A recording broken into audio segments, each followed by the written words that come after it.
ఇది బూడిద గుమ్మడికాయ అత్తమ్మ, మందేనా ఇదంతా? అబ్బో గ్రేట్. బూడిద గుమ్మడికాయ, ఇది జామ చెట్టు. డే టైం అయితే క్లియర్గా పడింది కానీ నైట్ అయిపోయింది. ఇంక ఇదేనా? ఇంకా పిందులు ఎక్కడ ఉన్నాయా? 3-4 ఉన్నాయి. పింక్ కెలేడియం ఇది. ఇది వచ్చేసి చైనీస్ మనీ ప్లాంట్. హడలా ఎందుకని?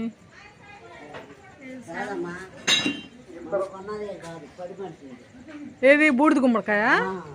కానీ దాన్ని చక్కగా కాపాడారు, అది చాలా గ్రేట్. పెళ్ళి కదండి అందుకని మైక్ పెట్టారు. ఎందుకు లేవదునా? చెట్టుకుంటేనే అందంగా ఉంది.